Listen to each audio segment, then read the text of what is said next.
Здраво на сите, добре дојдовте во новата епизода на YouThink, подкаст фокусиран на медиумите, медиумската писменост и важноста на различните медиуми и начините на кои тие ја известуваат јавност. Во денешната епизода ќе зборуваме на тема која е многу позната и на која што многу се зборувало досега, а тоа е социјалните мрежи и нивното влијание врз младите. Во денешната ера на социјални медиуми, кога се ни е на дофат и брзо се дознаваат и се шират сите вести и случувања околу нас, многу е важно да се внимава на начинот на кој тие се користат и начинот на кој се известува. Колку го практикуваат тоа младите и на каков начин ги користат социјалните мрежи за медиум, на кој тие ги изразуваат и ги искажуваат своите мисли и ставови, ќе поразговараме со младиот тиктокер и инфлуенсер Александар Динев. Александар, здраво, добре дојде во студиото на Радио МОВ и многу ни е мило што си тука со нас. Здраво, благодарам на поканата. Најпрво да започнеме, кој беше клучниот момент во кој ти одлучи да почнеш да ги користиш социјалните медиуми, каде што ќе можеш да ги искажуваш своите мисли, ставови, чувства, емоции и слично? Така. Јас уште од мал сум имал интерес за гледање на други луѓе како пласираат содржина на социјалните мрежи и чисто сум го користил тоа како инспирација.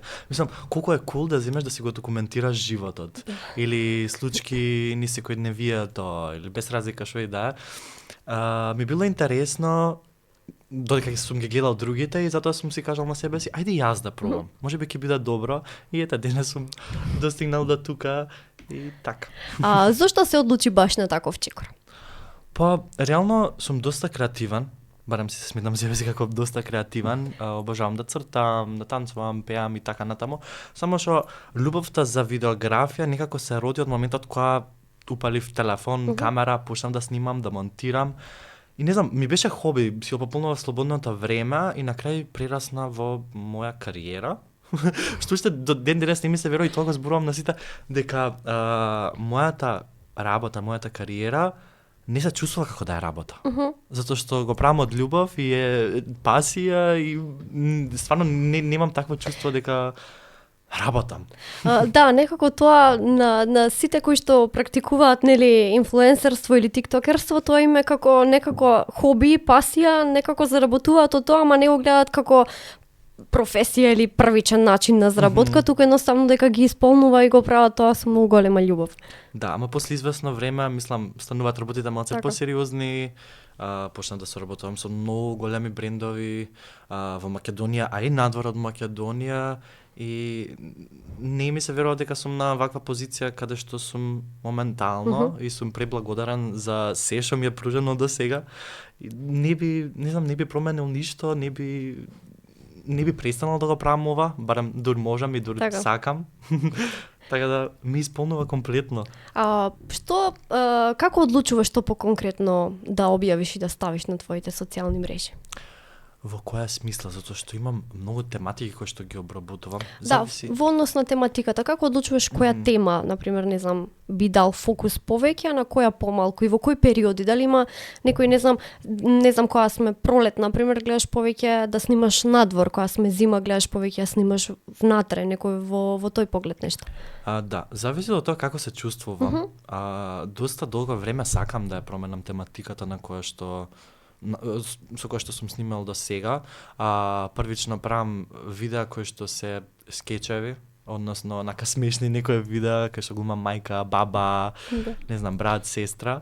Ама некако примаќам дека периодов тоа не ми исполнува толку многу и се сум некоја си, не знам, некои истражување, вака навлагам повеќе подлабоко во мојата креативност, да видам што друго ми исполнува и во која друга насока да се движам, али тоа е повеќе моментално. Некоја тема ако ме заинтересира, па сакам да зборувам за истата, или ако патувам некаде, па ќе снимам тоа, ќе го направам влог. Се моментално, никогаш не ми било, например, стратегиски направено како порано што правев, долг рок, не знам, за еден месец и си планирам цел месец што како ќе снимам. Сега сакам малце поспонтано затоа што пак сам да кажам сум у таа фаза каде што се пронаоѓам себе си повторно, креативно и спонтано е, се е спонтано. Дали следиш некои трендови? Знаеш што? Не. се трудам да не снимам, да не следам трендови, затоа што многу ми е подобро кога креирам јас некој тренд. Кога креирам нешто кое што не било видено до сега. Зашто на луѓето им засадува гледање на истото, повторно и повторно и повторно. Знаеш, ке ти досади, таму ќе го видиш, вамо ќе го видиш истото и некако сум дај ќе направам нешто поспецифично, поразлично, кое што нема да биде во склоп на трендовите или нема да биде како како останатите што снимаат. Така што не следам до толку многу трендови. На почетокот многу следев кога започнував, ама тоа ми помогна да изградам публика многу побрзо. Да. А сега гледам да си направам нешто свое, да оставам некој свој печат. Од каде ги црпиш информациите и важните вести поврзани со Македонија и светот? Дали преку ТВ, преку социјални мрежи, медиуми, портали? Највеќе преку TikTok и Instagram. Добре. Мислам, не сум немам навика да седнам и да гледам телевизија, немам навика да отварам портали и такви работи, повеќе ако нешто ми излезе на Instagram како објава или на TikTok и ме заинтересира, па подетално да раздлабочам и да истражувам. Ама генерално таму ги црпам тие информации секојдневно кои што се случуваат. Дали скоро сите млади на твоја возраст истото го прават? Мислиш дека црпат информации од TikTok и од Instagram? Па мислам дека да. Сега колку се веродостојни тие не знам. Да. Ама мислам дека да, голем дел од младите не знам некако зависат од социјалните мрежи и сакаат некаат пак налетуваат на тие новости на дента, дали се позитивни или негативни, неизбежни се доколку седиме константно на телефон. Вака, како одлучуваш на која вест би верувал, повеќе на која помалку? Што те купува ке една вест? Дали видеото, почетокот, музиката, текстот можеби? Па, да ти кажам право, зависи.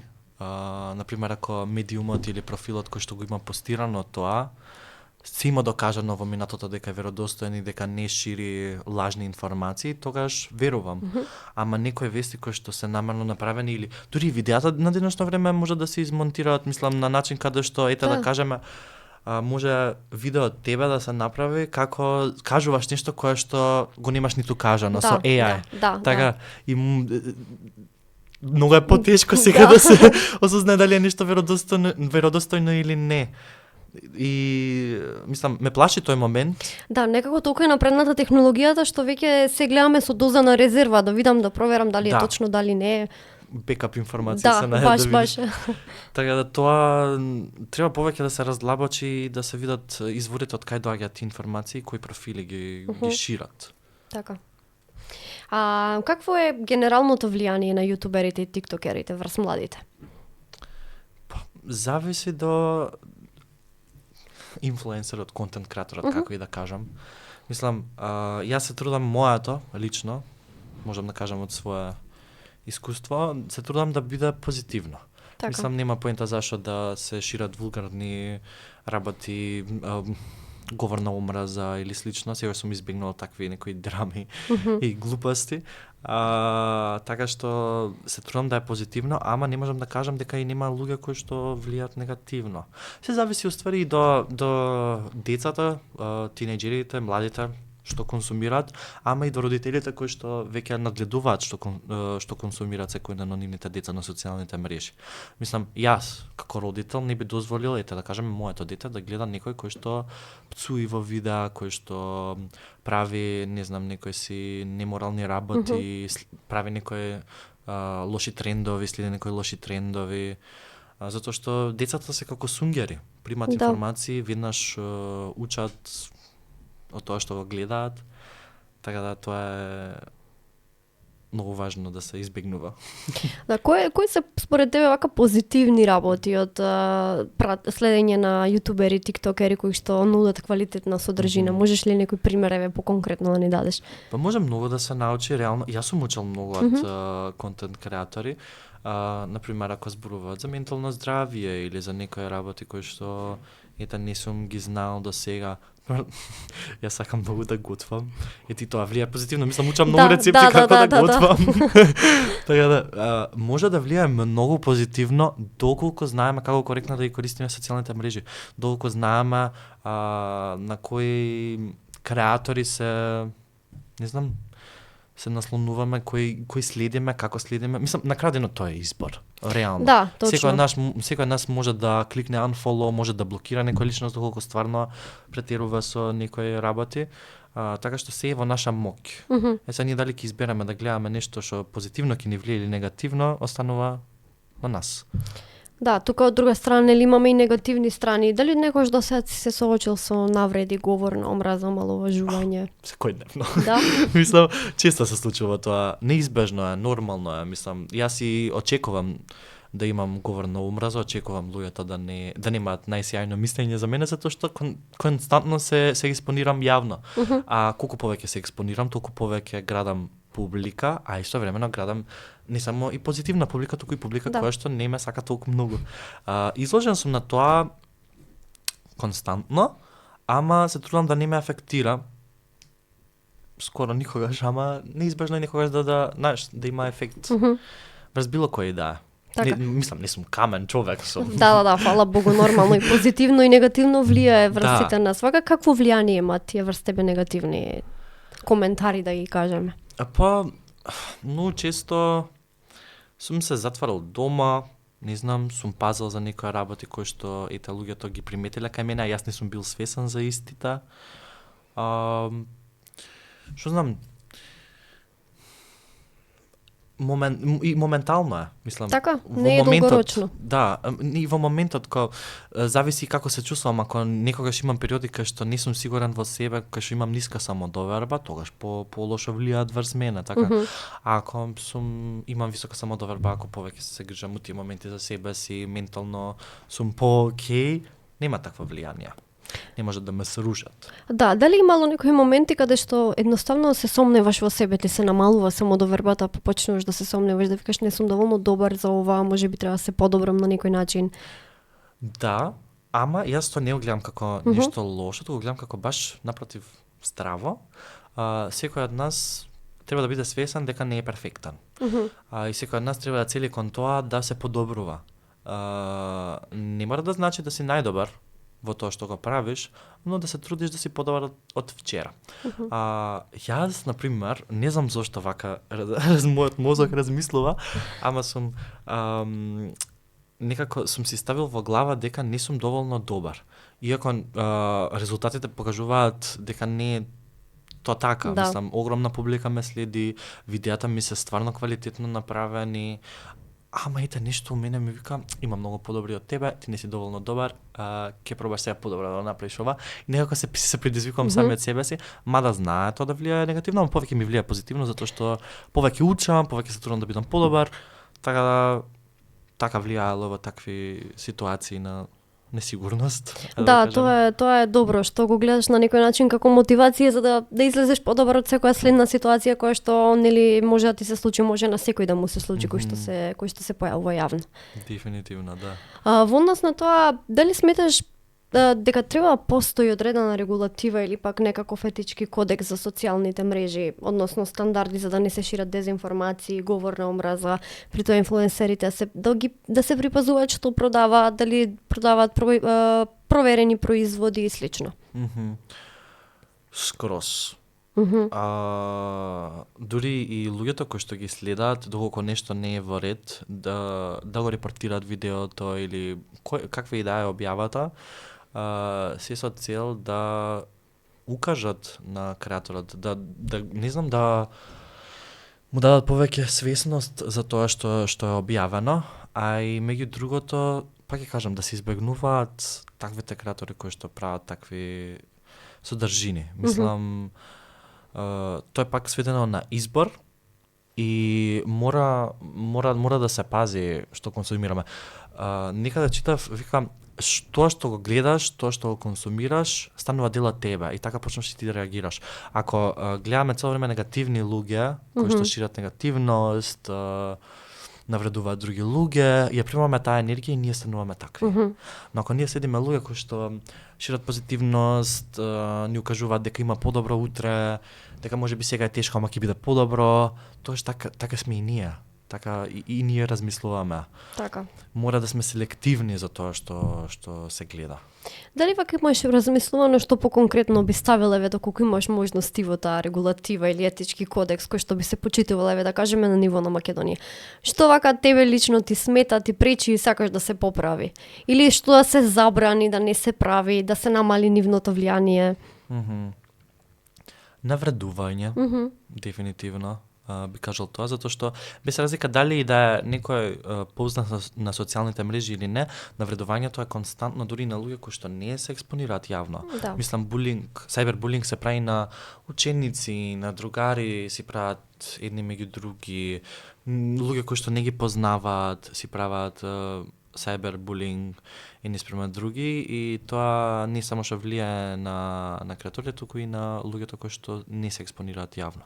Така што ја би забранил да нема негативни коментари, секој негативен коментар да биде тргнат и избришен и да не се шири таков говор на омраза.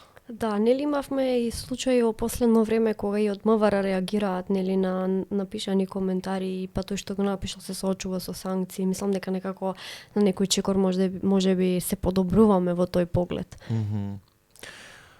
Да, само мислам дека треба повеќе да се реагира Да. и константно да се реагира затоа што нема туку така преку ноќ луѓето да престанат да коментираат негативни работи Да. за другите. Ама истовремено е и родителите да се грижат за своите деца, мислам, пак тоа како некој реагира обично доаѓа од дома, ама и околностите во кои што било детето или било кој да што коментира такви негативни работи. Така да и тоа е важно да се загрижат родителите или другарите кои да за децата понатаму да не прават така. Гледам дека се посвесни сме за овие проблеми, дека многу повеќе луѓе целат кон тоа да нема негативност. Така да верувам дека ќе се намали тоа со текот на времето, само ќе ни треба доста време. Дали сметаш доколку се воведат такви механизми или да кажеме правила според кои што би требало да се унесуваат инфлуенсерите, тиктокерите, јутуберите, сметаш ли дека можда би се нарушил слободата на говор и слободата на изразување кој што реално сите го имаме на некој начин? Да. Мислам дека би се нарушило кај тие луѓе кои што не знаат како да дават конструктивна критика. Многу е подруго ти некој да наврадиш и некој конструктивно да му кажеш нешто. Например, ако некој направил нешто лошо, друго е ти да го изругаш и да му кажеш секакви зборови, отколку што да земеш и да кажеш еј, човек, тоа што го направи стварно не е во ред. Следен пат пази или те молам не повторувај такви грешки, не е вкусно, не е убаво да се гледа, лошо влијаеш не само на себе и на останатите. Тоа е конструктивна критика и секој од нас е способен да дава конструктивна критика. Така што само би се нарушило слободата на говор на тие луѓе кои што не знаат како да дават конструктивна критика. Мада негативното мислење, секој од нас има негативни мисли, секој од нас може да размислува негативно за некоја личност, па дури и за самите себе си. Само важно е како реагираме во тие ситуации, дали ќе кажеме тоа, како ќе го кажеме тоа, како го чувствуваме истото, дали можеби сме го почувствувале на своја кожа тоа што сакаме да го кажеме. Многу работи влијаат и секој од нас е различен, секој од нас растел во различни околности, некој со токсични родители, некој со здрави родители или можеби токсични другари и така натаму и затоа за секој тоа е индивидуално, но може да се научи. Да. Може да се научи како да се дава конструктивна критика. Да, и тоа да биде нели прифатено на понормален начин, би рекла, да не се гледаат широките размери, пошто нели тоа се што се пласира на социјални мрежи на некој начин, тоа е личен простор на тој што го пласира, но сепак тоа има некое влијание врз некој што го чита, не можеш да знаеш во кој момент што би поттикнал кај некој друг. Така да сметам дека стварно треба да има нешто што би регулирало кој што како би објавувал на социјални мрежи. Дефинитивно. Никогаш вади дури еден коментар на некој да му го наруши целосно денот или не дај Боже да си одземе живот, мислам. И тоа се случувало, сведоци сме на тоа, сме гледале дека негативните коментари влијаеле лошо и врз животите на луѓето. Да, така сметам дека секој што одлучува да креира содржина треба да биде свесен за последиците од тоа. Нема секогаш да имаат нели позитивни коментари. Некогаш ќе има и навреди, омаловажувања и навреди врз било каков основ. Да. И особено кога знаеме дека луѓето се многу посилни позади екраните отколку што да ти каже во лице тоа што сака. Да. Тоа што го мисли, така. Тоа е некако ние сме силни на позади екран. Дали сметаш дека доколку би имало такви регулативи, многу би се откажале од социјални мрежи, не би креирале содржини?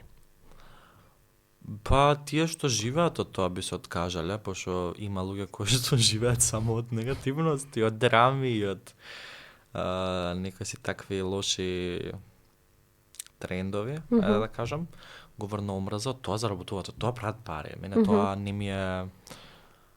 Не знам како спијат тие луѓе навечер, ама мислам дека само тие би се откажале. Секој нас сака да гледа добро, сака да луѓето да кажуваат добро за него, никој од нас не сака негативно да биде, не знам, навреден. Ама истовремено има и многу луѓе кои што сакаат да следат такви драми, да гледат некои лоши работи. Да. На некој начин како guilty pleasure име, убаво им е. Да, кога ги спомнавме пак трендовите, какво влијание има тие врз она што се врз младите, како влијание има она што се пласира такви, да ги кажеме, лоши трендови според тебе? Што мислиш дека на некој начин како влијаат врз младите во однос на тоа што би верувале што се пласира на социјалните мрежи? Па секој лош тренд нормално лошо реагира. Имаме исто така и за ова имаме докази дека луѓе си одзимале животи поради трендовите, затоа што биле толку многу опасни до степен каде што им бил животот загрозен и све тоа. Пак е избор на интереси, избор на што следиме, што како гледаме, ама и да се има некоја, не знам, надгледаност. Мало дете не знае што прави. Мало дете нема да знае дали е добро сега да се качи некаде и да снима TikTok или да влезе у кола, да запали па на рикверс да се враќа низ автопат у спротивна насока. Нема да знае дали е тоа добар или лош тренд. Видео таму прават некој, ајде и он сега има 10 години, ќе проба колку зрело размислува тоа дете. Да, значи сметаш покрај тоа што би имале некои закон или регулативи условно кажано, тука треба и родителите малку повеќе да внимаваат на она што гледаат нивните деца. Па да, не е само дај му го на детето телефонот и ајде да сега седи миран, јас ќе си бркам работа. Да. Не е убаво тоа. На секој дете му треба внимание, родителска љубов, грижа и баш тоа надгледување кое што и да некои родители можеби не го прават. Дали мислиш дека медиумската писменост и цело ова влијание во кое што сега живееме на социјални медиуми треба да влезе некако во формалното образование? Иако нели е на некој начин влезено, децата учат што е медиум, како функционира, како работи. Нели мислиш дека и овој процес на регулативи како треба, како не треба се однесуваме на социјални мрежи треба да влезе некако во формално образование? Скрос, затоа што натаму се движи днината. Реално, се е дигитално насвртено, особено на социјалните мрежи и се повеќе и повеќе идните генерации ќе користат социјални мрежи, технологии и така натаму и мора да има некои работи за кои што ти треба да бидат првично свесни. Да знаат дека ако коментираш нешто на некој негативно, дека може да влијае и така како лошо или не знам, ако следиш некои трендови, дека може тебе да ти влијаат лошо. На кому веруваш, што следиш, што креираш, исто така, многу е важно. Мислам, ние во училиште сме учеле работи поврзани со интернетот, ама времињата од тогаш до сега се многу променети, особено после короната. Да. Кој сметаш дека треба да ја даде таа иницијатива за да се смени нешто во нашето образование, во поглед на интернет, на медиуми, социјални мрежи и такви работи? Реално не знам како да ти го одговарам ова прашање. Не знам, например, еве вие, да кажам, што креирате содржина, дали можда некогаш би се одлучили да дадете иницијатива, да се промени, да се воведе во образованието нешто што би се изучувало на оваа тема? Да, ама колку влијание би имале ние врз тоа? Пошто реално дали ќе бидеме сватени сериозно ако кажеме нешто такво. Луѓето кои што се одговорни во областта на образованието, мислам дека се оние кои што треба да го дадат тој чекор. Ако се уште нема дадено, не сум запознаен со тоа за да можам да зборувам повеќе, но исто тоа, ама верувам дека можеби до сега се пробало да се малце да се шири свесноста за истото, само зависи од тоа колку и каде и како. Да, дали сметаш дека можеби ве гледат како несериозни? На почетокот, да, мене многу несериозно ме гледа. Мислам и јас не се гледав сериозно, тоа беше чисто онака забавно, не е било нешто да кажеш сериозно, сега ќе седнам и ќе правам бизнис од ова. Ама сега многу посериозно ме гледат и ме разбираат работата. Мислам, пак како што напоменав, се дигитализира, маркетингот е целосно дигитален, може да се каже веќе. И ние кои што креираме имаме многу влијание врз бизнисите и продажба и бренд awareness и сите тие работи со кои што можам да зборам дотре, ама така да сега мислам дека посериозно не гледаат. Накратко, дали можеш да ни објасниш како изгледа твој ден кога ти се одлучуваш да правиш некоја содржина за социјални мрежи? Накратко, како се подготвуваш? Што одлучуваш, например, денес да ти е главен фокус? Колку време ти треба да се спремиш? Некако, не знам, во нашата новинарска професија нас ни треба малку и подолго време некојаш да се спремиме. Некојаш мора итно да се спремиме, но ме интересира во тоа гледна точка како креатор на содржина на TikTok, колку време тебе ти е потребно и како се одвива цел тој процес? Да, онака многу долг работен ден ми одзема стварно многу време. Обично се будам на тие денови на кај 6, 7, а ако ептен имам работа, дури 5, некога знам да станам. Се средувам, се облакам, се дотерувам и почнам да правам концепти првично како ќе се движи денот, какви видеа ќе се снимаат. Тоа прво си го имам на лаптоп спремано. После тоа почнам со снимање, ако имам снимање надвор од дома, одам на снимањето или некогаш е професионално снимање од трети лица, кој што, например, не сум јас тој кој што снима, туку честува како, инфлуенсер на видеото. Од кога ќе завршам со сето тоа снимање, обично снимањето, концептите, снимањето, си вкупно и спремањето ми одзема едно 8 сати може да се каже. Цело работно време. Да. И после тоа се враќам дома, некако сум се враќал дома у 10, 11, 12 навечер, затоа што сум заглавувал со снимање. Се враќам дома и се трудам да монтирам, се дори не заспиам. Така да, не знам, некога се дешавало стварно 16 сати да работам само. Константно без прекин, со мали паузи нормално и така изгледало. Мислам, смешно е, видеа се упрашања, ама одзема доста време. Да. И на крајот, која е твојата порака за младите што секојдневно користат, но и креираат содржини на социјалните мрежи?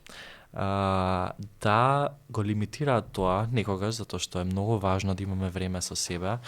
Може би работата ми е социјалните мрежи и е смешно дека кажувам дека треба да остават телефонот и да намалат користење на социјалните мрежи, ама тој момент со самите себе си, тој момент на мир, на неконсумирање толку многу информации наеднаш, е многу клучно за ние здраво да размислуваме и да немаме може би некои пореметување со менталното здравје. Јас се трудам да го лимитирам моето користење на социјалните мрежи. И ако ми е работа, користам телефонот на моменти кога стварно само треба да се снима, не палам социјални мрежи, да снимам, да стикам, да монтирам на него ако треба нешто, ама се трудам барем 1 до 2 сати дневно да трошам на социјални мрежи. Повеќе од тоа не, ама некако се дешавало и денови каде што цел ден сум на социјални мрежи. Нормално и такви денови има, ама се трудам да го намалам тоа. Така што пораката ми е сите да си посветат време на себе и да намалат користење на социјални мрежи, барем малце. Ти благодарам многу на гостувањето. Фала на поканата. А вие, драги гледачи, да ви се заблагодариме што ја гледавте новата епизода на Јутинг подкастот и останете со сите содржини кои што може да ги најдете на Радио МОВ.